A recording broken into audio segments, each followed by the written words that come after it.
2 మంది చనిపోయిండ్రు. ఆటో డ్రైవర్లు 179 మంది చనిపోయిండ్రు. గురుకుల విద్యార్థులు 116 మంది చనిపోయిండ్రు. రిటైర్డ్ ఉద్యోగులు పెన్షన్ బెనిఫిట్లు రాక 27 మంది ఆత్మహత్య చేసుకున్నారు. బిల్డర్లు ఆత్మహత్య చేసుకున్నారు. ఇవాళ చివరికి బీసీ రిజర్వేషన్ ఇవ్వక బీసీలను మోసం చేస్తే ఒక బీసీ యువకుడు కూడా ఆత్మహత్య చేసుకునే పరిస్థితి తెచ్చినావు నువ్వు. నీ మోసాలకు, నీ దగాకు, నీ పాలన పుణ్యమాని రైతులు, నేతన్నలు, గురుకుల విద్యార్థులు, ఆటో డ్రైవర్లు, రిటైర్డ్ ఉద్యోగులు, బిల్డర్లు ఇలా ఆత్మహత్యల పాలైనటువంటి పరిస్థితి వచ్చేది.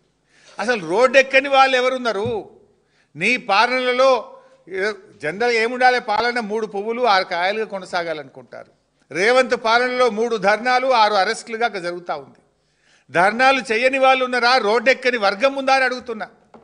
అరే, చరిత్రలో ఎప్పుడు లేని విధంగా యూరియా కోసం రైతులను పండుగ పూట రోడ్ల మీద నిలబెట్టినావు కదా. వర్షంలో తడుచుకుంటూ స్కూలు పిల్లల్ని కూడా స్కూల్ బ్యాగులు వేసుకొని పిల్లలు కూడా యూరియా బస్తాల కోసం లైన్లు నిలబెట్టివి. రైతన్నను యూరియా కోసం రోడ్డెక్కించినావు. పింఛన్లు పెంచాలని అవ్వ తాతల్ని రోడ్డెక్కించినావు.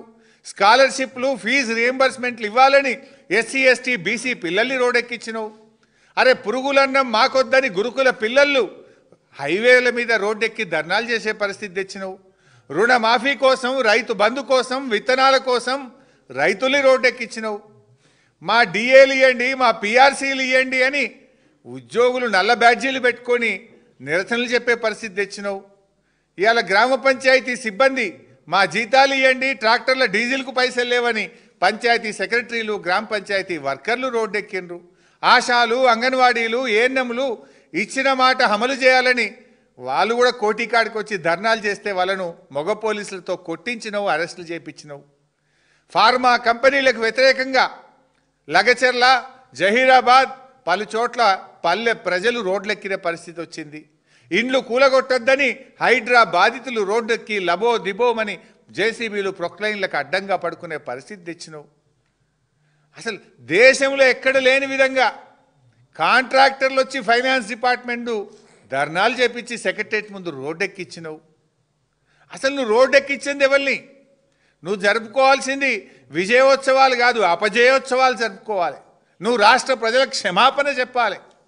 ఇన్ని వర్గాల ప్రజల్ని రోడ్డెక్కించి 6 గ్యారెంటీలు అమలు చేయక అందరినీ మోసం చేసినందుకు నువ్వు క్షమాపణ చెప్పాలి. రేవంత్ రెడ్డి బ్లాక్మెయిల్ రాజకీయాలు, ఉల్టా బ్లాక్మెయిల్ చేస్తాడు.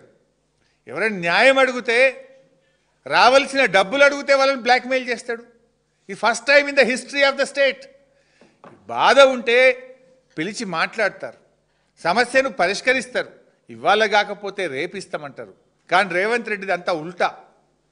ఇప్పుడు ఫీజు రియంబర్స్మెంట్ బకాయిల కోసం ఇలా వాళ్ళు కాలేజీలు బంద్ చేస్తామనే పరిస్థితి ఎప్పుడైనా విన్నామా చరిత్రలో? బంద్ చేసిండ్రు కాలేజీలు. పిల్లలు ఇళ్ళకే పరిమితం అయిపోయినరు. ఒకసారి అడిగినరు, 2 సార్లు అడిగినరు, 3 సార్లు అడిగి చివరికి ఫీజు రియంబర్స్మెంట్ కోసం కాలేజీలు మూతబడ్డాయి.